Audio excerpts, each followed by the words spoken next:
शाहरुख ने जहां बात ख़त्म की, मुझे लगता है कि वहीं से मुझे बात शुरू करनी चाहिए। हमारे जो भी साथी इस समय जेल में हैं, उमर खालिद हो, खालिद सैफ़ी हो, गुलफिशा हो और तमाम दिल्ली दंगे के फ़र्जी मुकदमे में या भीमा कोरेगांव के फ़र्जी मुकदमे में या इसी तरह के ढेर सारे फ़र्जी मुकदमों में अलग अलग राज्य में, हम समझते हैं कि कभी वो दिन भी आएगा जब ये दौर ख़त्म होगा, इस दौर का इतिहास लिखा जाएगा और हमारे ये सारे साथी उस समय जमहूरियत और इंसाफ की जंग के स्वतंत्रता सेनानी कहलाएंगे। ये आज़ादी के आंदोलन में जो भी जेल में होते थे, सबको हमने स्वतंत्रता सेनानी माना। 74 के आंदोलन में जो भी जेल में गए, इमरजेंसी के दौर में जो भी थोड़े समय के लिए जेल में रहे, सबको माना गया कि ये लोकतंत्र के योद्धा है। और आज बिल्कुल इसी तरह, और बिल्कुल इलियास साहब ने सही कहा कि अगर इरादा ये था कि इसी तरीके से इनकी हिम्मत तोड़ देंगे, तो किसी की हिम्मत नहीं टूटी है। जेल से ही पता चलता है कि भगत सिंह के वारिस कौन है और सावरकर के वारिस कौन है। जेल भी बहुत कुछ बताता है। तो आज़ादी के आंदोलन के दौर में भी हमने अशफाकुल्लाह को, भगत सिंह को, चंद्रशेखर आज़ाद को जेल से पहचाना और सावरकर को भी जेल से ही हमने पहचान लिया था। ये बिल्कुल जो हम कह रहे हैं कि ये मजाक हो रहा है इंसाफ के साथ,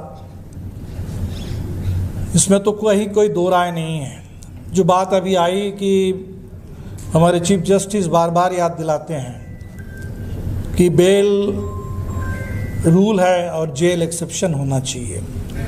उन्होंने निचली अदालतों को कहा कि आप बहुत डरे हुए होते हैं, आप बहुत डर में जीते हैं और इसीलिए आप बेल नहीं दे रहे हैं।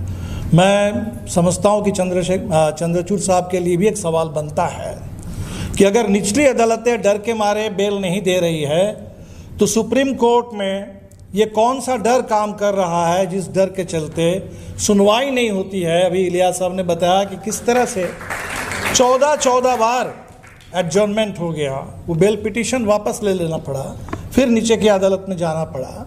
ये कौन सा डर काम कर रहा है, ये तो बताना पड़ेगा। एक तरफ ये जो मुकदमे हैं तो बिल्कुल केसेस फर्जी है, लेकिन भीमा कोरेगांव में हिंसा तो हुई थी, दलित तो मारे गए थे।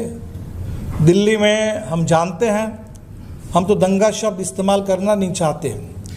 ये जहाँ भी जब भी हम दंगा कहते हैं तो लगता है कि दोनों तरफ से कुछ मारपीट हुई और दोनों तरफ से लोग मारे गए हैं। कुछ हिंदू ज़रूर मारे गए दिल्ली, जिसको हम दंगा कहते हैं। आम तौर पे जो भी हुआ है ये सारे कम्युनल कार्नेजेस हैं देश में। और कम्युनल शब्द का भी एक ही मतलब बन गया है, एंटी मुस्लिम।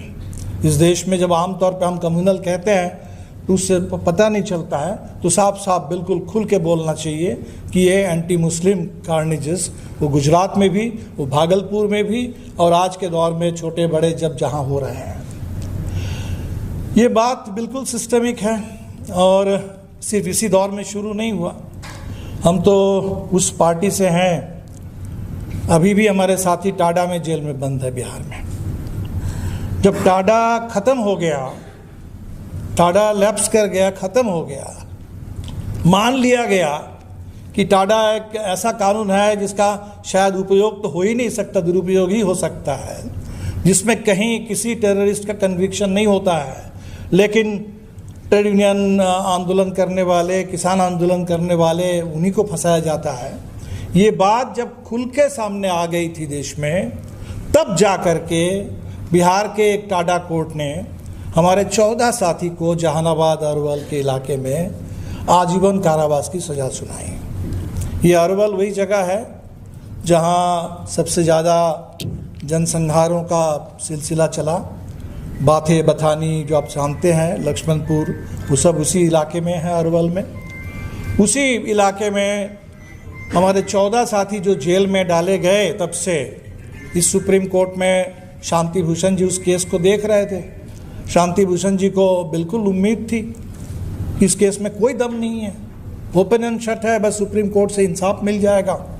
और वो दौर था 2001 के बाद, 2001 में 9/11 के बाद, हमारे यहाँ भी पार्लियामेंट पर हमले के बाद, जैसे ही सुप्रीम कोर्ट में बात आई कि टाडा का केस है, कुछ सुनना ही नहीं है, सुप्रीम कोर्ट ने सीधा उसको खारिज कर दिया था उस समय।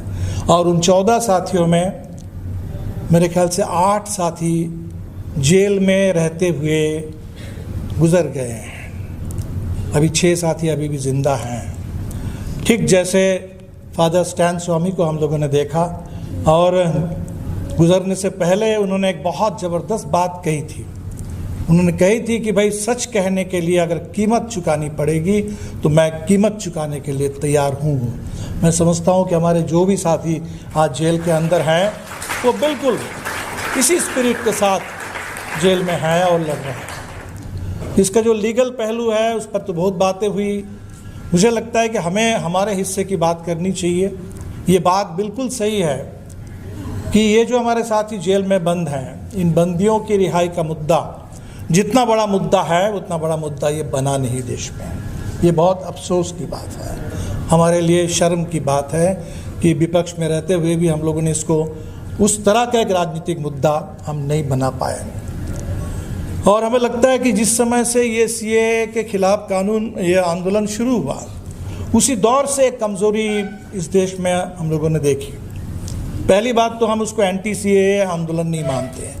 हम कहते हैं कि इक्वल सिटीजनशिप मूवमेंट है। सिटीजनशिप अलग अलग नहीं हो सकती, सिटीजन्स कॉन्स्टिट्यूशन की नज़र में बराबर है, और इसीलिए डिस्क्रिमिनेटरी डिवाइसिव कोई सिटीजनशिप लॉ हो ही नहीं सकता। और इसलिए वो जो आंदोलन था वो याद दिलाने के लिए, संविधान को भी अपने उसूल पर खड़ा करने के लिए, वो संविधान की रक्षा का आंदोलन था, इक्वल सिटीजनशिप आंदोलन था। और हमने उस दौर में भी हमने ये कोशिश की, बहुत ज़्यादा सफल तो हम लोग भी नहीं हो पाए, कि इस आंदोलन को सिर्फ मुस्लिम कम्युनिटी का आंदोलन ना समझा जाए। शाहीन बाग में अब इतनी बड़ी तादाद में मुस्लिम महिलाएं, 8 से 80 साल की उम्र के, अलग अलग पीढ़ी के सब लोग जमा हो रहा है, बहुत अच्छी बात है, दुनिया के लिए एक नई मिसाल कायम हुई। लेकिन उस दौर में भी, उस ये आंदोलन में जो हम बाकी सेकुलर पार्टियों की जो जिम्मेदारी थी, जिम्मेदारी ये नहीं थी कि सिर्फ जा कर के शाहीन बाग में भाषण देना। जिम्मेदारी ये थी कि उन मुस्लिम महिलाओं के साथ हिंदू महिलाओं को भी ला करके शामिल करना, दलितों को भी शामिल करना, किसानों को, मजदूरों को भी शामिल करना। हमने कुछ कोशिश की और हमें एक हद तक सफलता बिहार में मिल पाई थी। करीब 30,000 लोगों का एक जुलूस उस समय सीएए, एनआरसी, एनपीआर के सवाल पर पटना विधानसभा के सामने एक मार्च हुआ, और जिसमें मुझे बल्कि इस बात को कहते हुए थोड़ी सी सेटिस्फैक्शन है कि जिसमें मुस्लिम का प्रतिशत शायद 10% से ज़्यादा नहीं, 90% उसमें दूसरे बिरादरी के लोग थे, और एनआरसी, एनपीआर और सीएए के सवाल पर विधानसभा में मार्च कर रहे थे। तो अभी हमें लगता है कि आज का जो दौर है, देश में संविधान को लेकर के बातें हो रही है, ये पॉजिटिव बात है।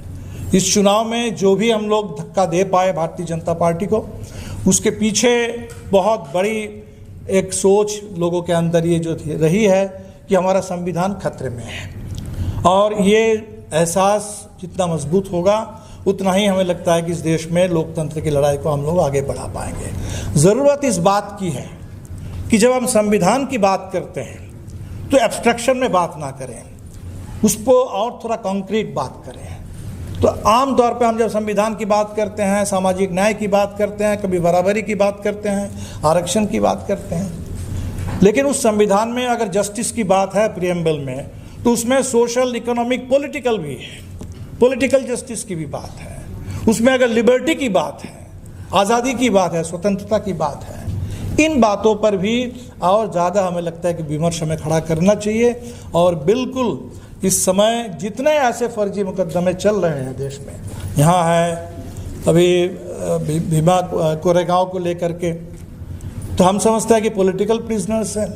कुछ लोगों के मन में धारणा भी होती है कि शायद पॉलिटिकल प्रिजनर्स को अलग नज़र से देखा जाता है, कुछ सम्मान मिलता होगा, कुछ सुविधाएं मिलती होंगी जेल में। बिल्कुल नहीं।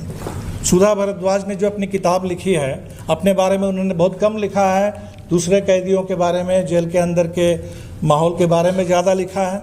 लेकिन उसमें एक बात बिल्कुल ये है, चाहे वो सुधा और उनके बगल के सेल में शोमा सेन रहती थी, किस तरह की ज़िंदगी जेल के अंदर है, किस तरह के उत्पीड़न, किस तरह का अपमान, किस तरह का अन्याय हमेशा ही जेल के अंदर हमारे साथियों को झेलना पड़ रहा है। तो इस प्रताड़ना के बारे में जानना चाहिए। तो हमें लगता है कि हम सबको जितनी ज़्यादा जानकारी हम और लोगों को दे पाएंगे, ये विक्टिम तो है, स्टेट के हिसाब से स्टेट ने इनको विक्टिमाइज करने की कोशिश की, लेकिन हमारे लिए ये नायक है इस समय लोकतंत्र की लड़ाई के, ये हमारे हीरोज़ हैं जो जेल में हैं, और उनके साथ जो अन्याय हो रहा है, इस अन्याय के खिलाफ हमें बाहर आवाज़ उठानी चाहिए। इस समय देश एक ओपन एयर प्रिजन है, हम सब लोग, कोई एक बंद जेल में है और हम लोग एक ओपन एयर, लगता है कि कभी कभी जैसे गाज़ा बिल्कुल एक ओपन एयर प्रिजन है। हमारा देश भी बहुत पीछे नहीं है, उससे बहुत दूर नहीं है। तो एक ओपन एयर प्रिजन में हम लोग जी रहे हैं, और इसीलिए हम सबको एक दूसरे की बात समझनी चाहिए, बात करनी चाहिए, और इस आवाज़ को जहाँ तक संभव हो पूरे देश की आवाज़ बना देनी चाहिए, जनता की आवाज़ बना देनी चाहिए। और शाहरुख जी ने अभी जो कोर्ट के बारे में सवाल उठाया, कोर्ट के डबल स्टैंडर्ड्स के बारे में, ये बात बहुत ज़रूरी है।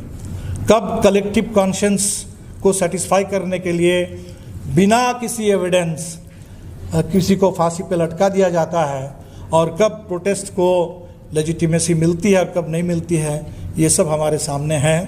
और आज एक ऐसे दौर में हम लोग हैं जहां चीफ जस्टिस के घर पे प्रधानमंत्री आ जाते हैं, गणेश पूजा करते हैं वहाँ।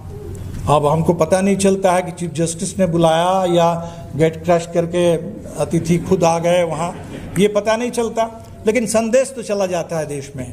तो जब चीफ जस्टिस कहते हैं निचली अदालतों को कि आपको डरना नहीं चाहिए, ऊपर की अदालतों से डरना नहीं चाहिए, कहीं डरना नहीं चाहिए, मुझे लगता है कि उन्होंने जो आपने कहा, नसीहत दी निचली अदालतों को, बिल्कुल इसके खिलाफ पूरे देश की जुडिशियरी को अपने डराने का काम किया। जब आपके घर में पूजा में प्रधानमंत्री आ जाते हैं और वो सारा सेपरेशन, तीनों सेपरेशन ऑफ पावर्स, जुडिशियरी के इंडिपेंडेंस, वो सारा कन्वेंशनल जो नॉर्म्स हैं जहाँ जजेस को इस तरह से नहीं दिखने चाहिए, एक ऐसे दौर में जहाँ कोई जज अर्ली रिटायरमेंट ले लेता है, कलकत्ता हाई कोर्ट में बीजेपी ज्वाइन करता है और बीजेपी का एमपी बन जाता है, जहाँ जब सुप्रीम कोर्ट में स्थिति है उसी समय विश्व हिंदू परिषद का लीगल सेल, उसका जुडिशियल रिफॉर्म पर वहाँ दिन भर चर्चा होती है, और वहाँ दो एक सुप्रीम कोर्ट के जज, 30 पुराने जजेस वहाँ मिलते हैं। तो एक ऐसे दौर में लड़ाई बहुत कठिन है हम सब के लिए, लेकिन मुझे बिल्कुल ये भरोसा है कि ये देश लड़ेगा, ये हम लोग झुकेंगे नहीं। ये मुल्क बिल्कुल ये कोई हिटलर के लिए और तानाशाहों के लिए नहीं बना है। ये आज़ादी जो देश में आई थी लंबी लड़ाई के बाद, और वो तानाशाहों के लिए नहीं आई थी। ये जो संविधान बना बाबा साहब अम्बेडकर के नेतृत्व में, जिसमें जो आज़ादी और इंसाफ की बात है, वो तानाशाही के लिए बात नहीं थी। और ज़रूर हम लोग जीतेंगे इस लड़ाई में, और हमारे तमाम जो साथी जो अभी झेल रहे हैं जेल में, उनको सही इंसाफ और सही सम्मान तो तभी मिल पाएगा जब उनकी एक कुर्बानी इस लोकतंत्र के काम आएगी, इंसाफ के काम आएगी, और तभी कोई कंपेंसेशन नहीं हो सकता है। अगर 15 साल बाद भी किसी को अगर आप छोड़ दें तो उसका कोई मॉनेटरी कंपेंसेशन नहीं होता है। इसका कंपेंसेशन एक ही होगा, वो पॉलिटिकल कंपेंसेशन होगा। वो कंपेंसेशन नहीं है, वो पॉलिटिकल विक्ट्री हमें चाहिए इस देश में लोकतंत्र के लिए। बहुत बहुत शुक्रिया आप साथियों को।